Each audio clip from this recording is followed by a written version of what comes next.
Oh, welcome to another episode of the Growth Compass. Shout out to our sponsor senders. If you want to do email deliverability correctly, there's a link somewhere down there. But without them, it would not be possible to interview cool people doing cool things like Andy. What's up? Thanks, Blake. Thanks for having me.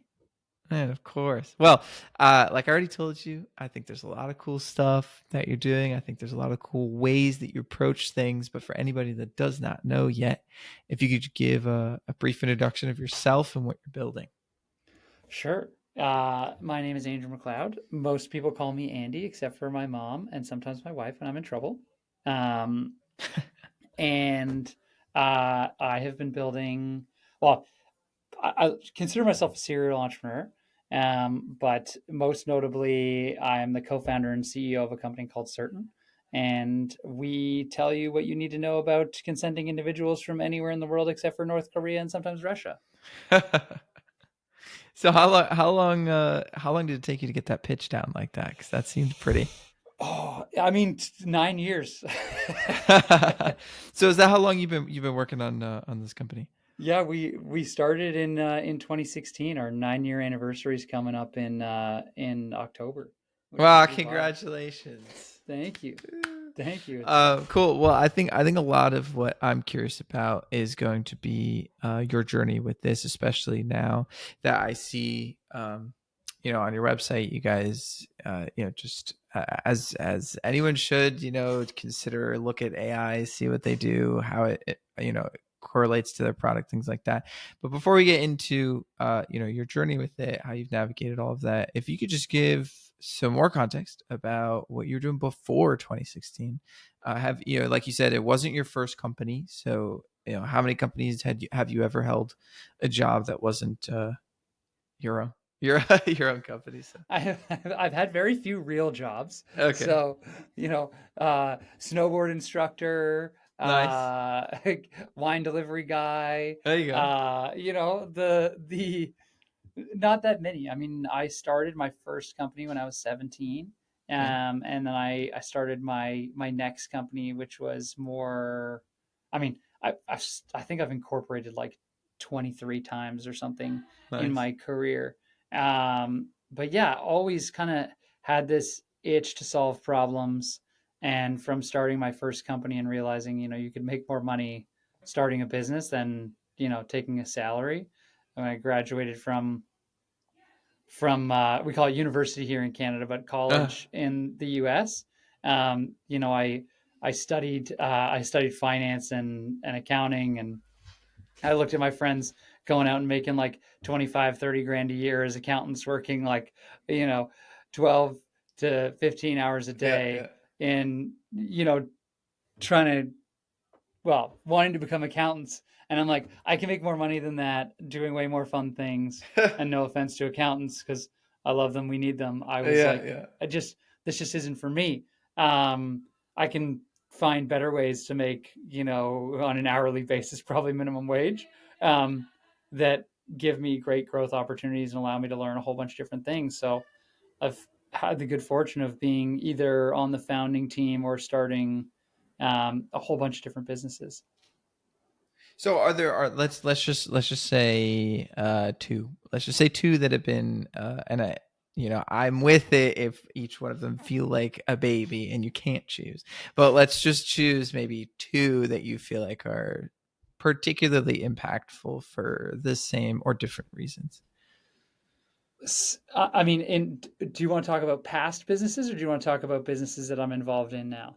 Yeah, let's take it before 2016, the just Pre experiences that you had that led to where you're at being like, this is where I'm going to go with my life. I mean, pre 2016, two notable ones. I started a classified site, so think like Craigslist before Craigslist, Oh, Craigslist nice. before Craig, and it started focusing on basically like at the same time as Facebook. So like 2005, targeting universities to get people to sell stuff to other people on campus. So like Hmm. mostly textbooks and like cell phones and things like that. So it was like eBay without delivering. And so I had the good fortune that somebody offered me what at the time felt like a lot of money for that business. And then the business before Certn was a company called Rent Mula, and we did payment processing for rent. So in Canada, and to a certain extent the US, a lot of people are paying their rent with checks, or by like slow archaic methods. So we set them up with the ability to pay your rent with a debit card or a credit card, and yes, grew that company to about 40 million, and yeah, had the opportunity to exit in 2016, which was very cool. And we exited because I had this idea, which is I'm Canadian, lived all over the place. I moved to New York, so not too far from you. And I couldn't get a place to live or a credit card, even though I had fantastic credit and I was a homeowner in Canada. I couldn't get like an apartment in New York. Wow. Um, well, it's because it's like at the time there was no way to check my credit. Like I was just some Interesting. guy. I managed to get an L1A visa, and like Airbnb wasn't really hot yet. It was kind of like, so I was just staying in hotels. It was it was a weird time. And so like, what if you could bring your credentials with you globally? Like instead of someone having to go look at your credentials, like what if I could show up with like in my Apple wallet, my ID, my job history, my income, my assets, so someone can get a really good picture of me. And I started obsessing over this idea. And this is back in 2014 when I started just like obsessing over this idea. And then yeah, I had the opportunity to make it come true. And that was when Certain was born. So when um so let's just take the moment that you. So it's cool, the idea generation, the obsessive nature of how you explored it, and all of that. But when you made the decision to jump into it as the next thing that you were going to do with your life, how did your experiences with Rent Mula and the other, like the eBay with that delivery company, how did your experiences with those two inform how you went about making that decision, or the first steps that you chose to make in that pursuit?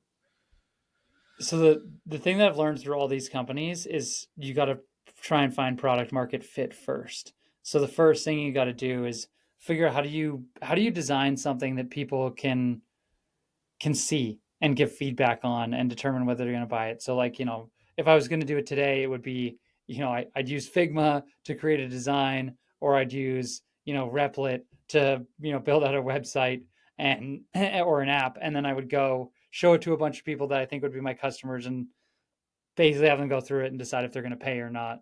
And that's what I do for every business. Like before I invest real money or real time, I go through that process. And with Certain, it was like, I mean, the original idea, funny enough, was like, uh, how do we issue credentials to people where they live on their phones? The vision I told you about. And then, is there a way to create an insurance product where if you hire someone that, had these credentials, we would guarantee them for employment or tenancy or whatever. And we could collect these credentials from anywhere in the world. And the feedback was like, yeah, that's cool. But like, how about you just do background checks better, faster, and cheaper? And like, we'll pay for those like tomorrow. And literally it was like, we had that product market fit, and the company just started growing like crazy. So was that like, what was your original idea? Just because ignorance about like how background checks are done, or the credentials things that you're speaking to, like how separate are those ideas? Because for me initially, it sounds like your first idea, carrying everything on the phone and then do background checks better, they seem like totally different things. But are they in So practice? to me it's like Netflix. It's like the evolution of Netflix. The today most background screening companies are like, like a mailing background checks versus like on demand. So the idea of like a consumer having their own credentials can still be used for background checks. The difference is that like when you show up to a job today, and in the US 95% of jobs require a background check. So you get an offer, and subject to your offer is usually subject to a clear background check or the completion of a background check. And so that can be challenging and time consuming because you got to verify somebody's identity, and depending on where they're from and what they've done, and where they've worked, it can take a long time to verify their employment and verify their identity and do all this kind of stuff in traditional screening.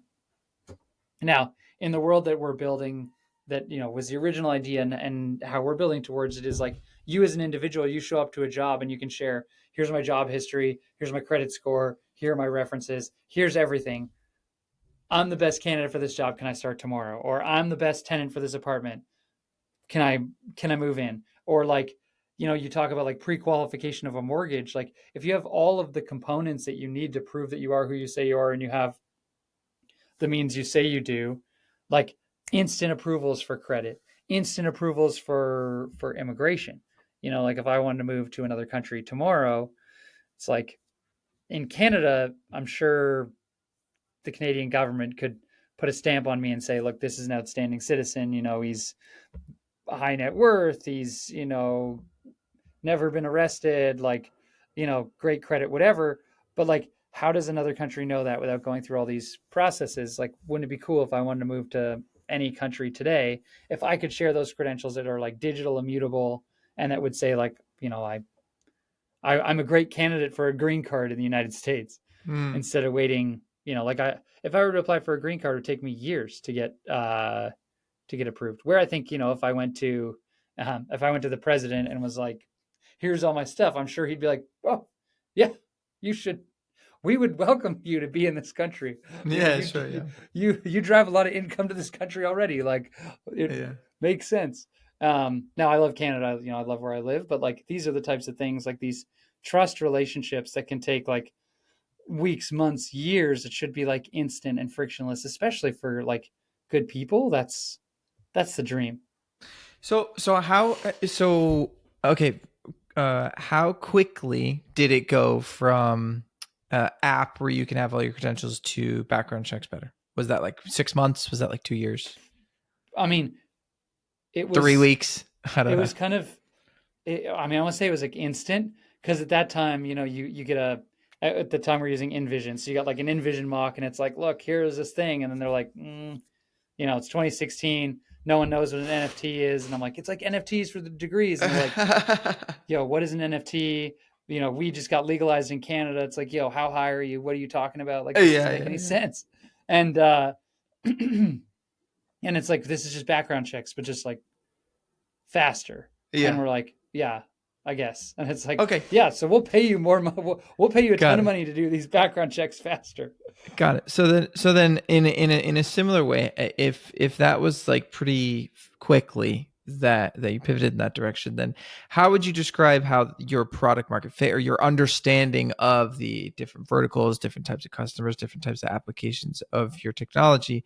Like, what has been the evolution of that? Like, was there a first stage where you built up on a particular vertical? Were these verticals available immediately? Like, how did that go over the last 9 years?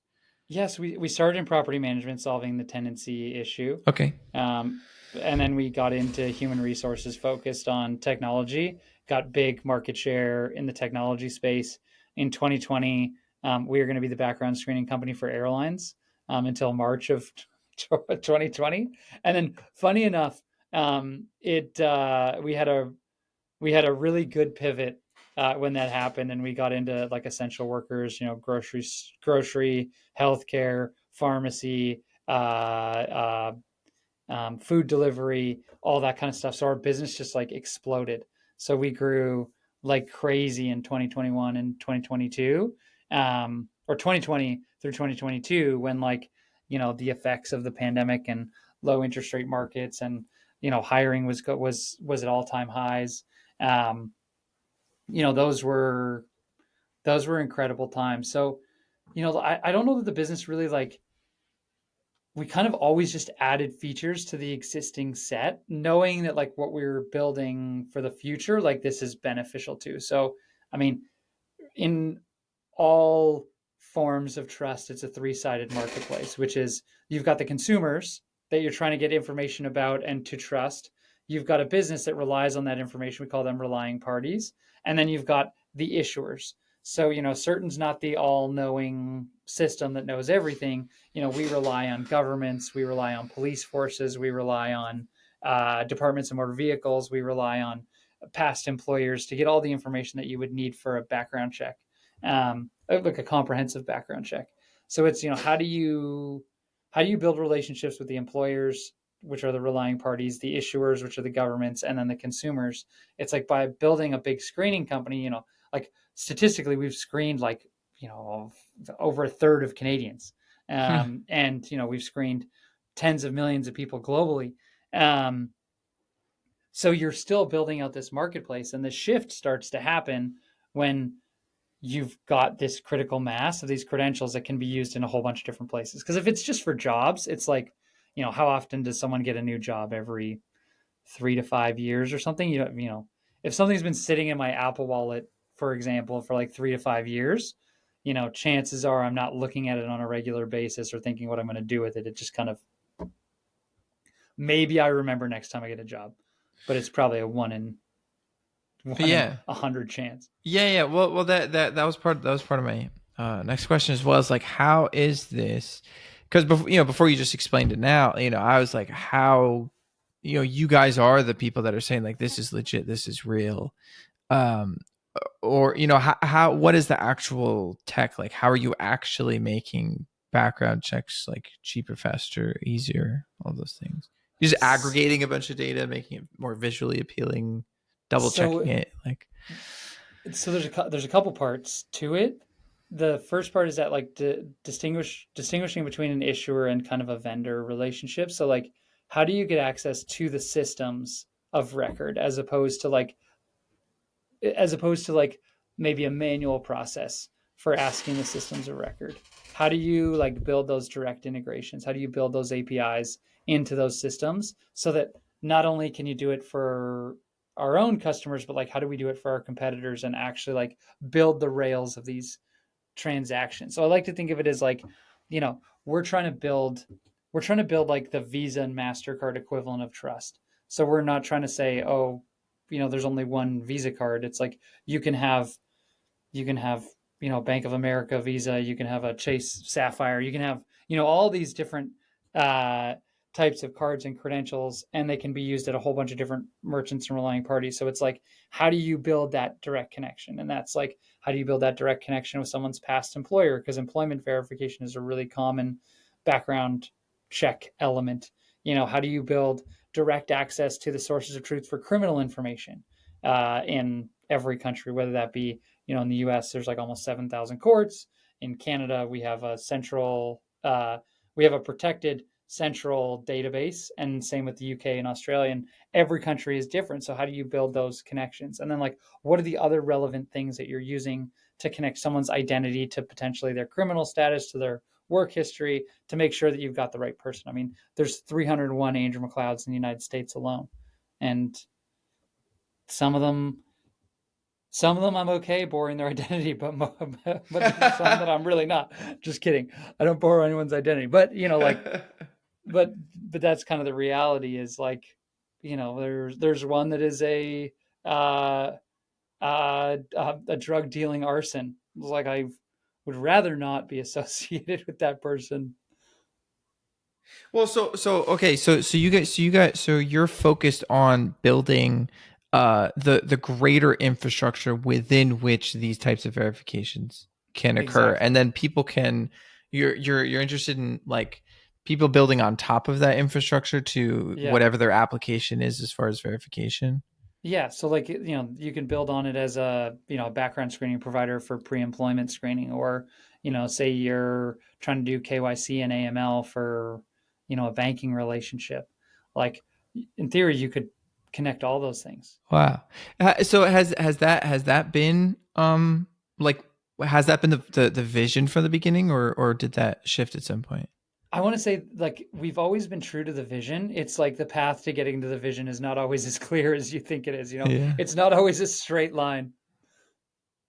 Well, so but you're saying it has been like that Yeah. like, okay, cool. So then like throughout, I mean, it sounds like you've found a lot of like strong fits in markets and things, but how have you gone about capturing clients or servicing them?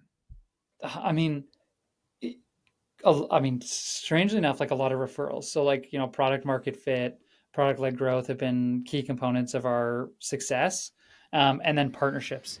So, it's like most of our clients are using an applicant tracking system. So, we get referred by the applicant tracking system and we're integrated, or we get referred by, we're big in tech. A lot of tech companies are SOC 2 and ISO certified. So you think of, we have incredible partners like Vanta and Drata that, Certain is completely integrated in there so that we can we can make that process like completely seamless for our clients where they're not having to log into multiple platforms. Or you want to hire someone globally, we've got a great partnership with Deal. So when you go to hire someone globally through the Deal platform, you can actually do a background check through Certn Mm, right in there. So those are like really really valuable channels for us, in addition to like your standard enterprise sales motions.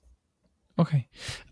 So I'm curious, Andy, from a personal perspective, what has it been like for you as far as the personal growth that you've experienced leading this company in the last 9 years? Oh, it's absurd. You know the you talk about all the education that you've got, and none of it means anything until you have run a business and at different stages. I'd say the Hmm. biggest challenge for me in the last couple years is how do I go from a founder in a zero interest environment to how do I go to an operator in real life? Hmm. There's a big difference between founders and operators. There's a big difference between starting a business and building it to a you know specific size and then trying to scale that business globally and be a real CEO. And that's like it's a hard learning curve, to be honest. Like I've struggled with it. I feel like I'm confident in my skin now, but there is there is nothing that prepares you for that journey. And frankly, like there's a lot of people that just don't make it because it is a really hard transition. And now that I want to say I'm through, the trials by fire and the painful learning, but it is definitely one of those things that it's hard, and from a personal growth perspective, like it's incredible.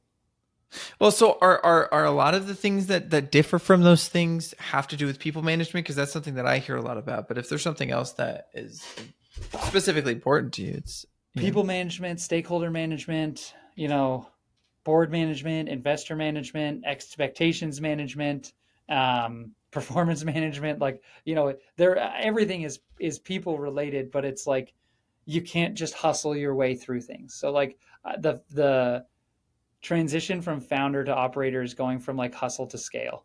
So at some point in your business, you can no longer hustle so hard that you can get to the next milestone.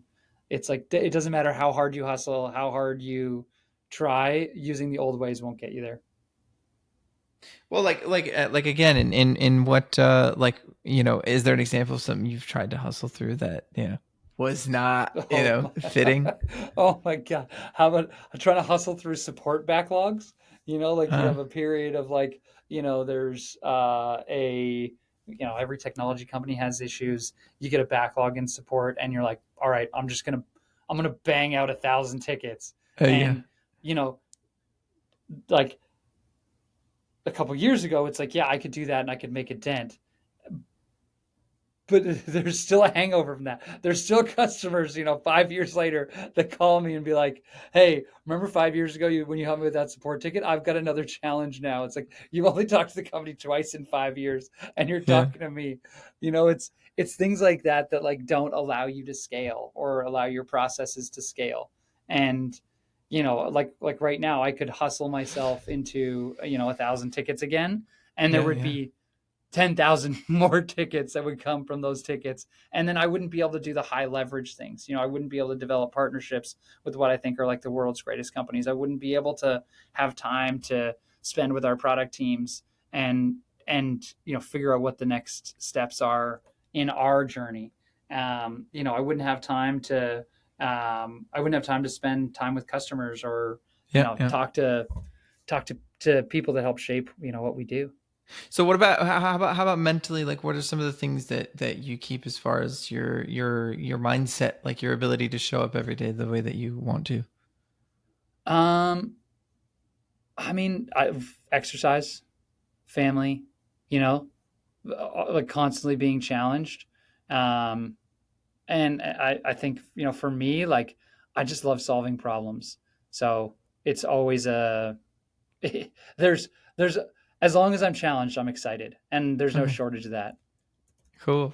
All right. So there's two questions I love asking everybody, and I'm excited for your answers. The first one is what, and it can be by anything across all the things that you're doing. Hopefully, it's not 1,000 tickets, but what is the greatest hurdle that you would say that you're navigating at the moment, and how is it also an opportunity? I would say the biggest hurdle right now is navigating technical limitations to the ideas that I have in a scalable way when technology is changing so quickly That's every interesting. day. Can you elaborate? Does that have to do with the AI thing I brought up at the beginning? I think it has to do with everything, right? Okay. Like, you think of the way that you're building things today and what the problems of tomorrow are going to be versus today, and how quickly you can build things and how quickly you can be disjointed by, you know, someone who's spent enough time, vibe coding to Yeah. to throw off your business. And ideas come and go faster than ever.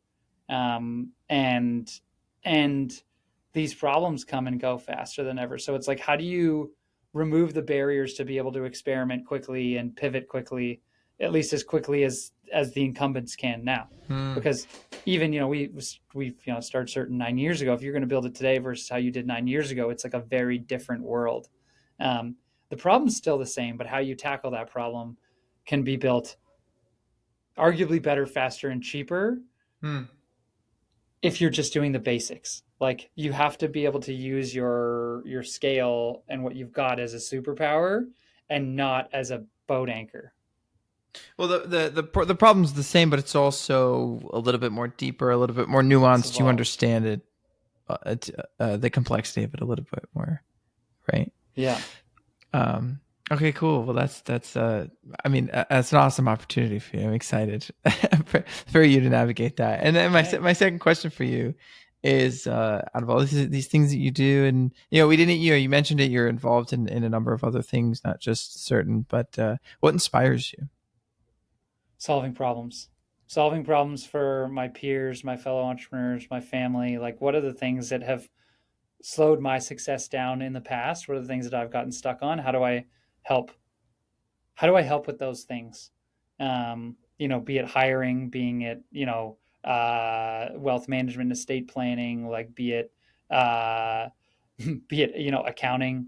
How do we help build a better, how do I help build a better community, right? How do I make it easier for my fellow entrepreneurs, people who want to start businesses, to be successful and have outsized outcomes? And that starts with hiring. Hmm.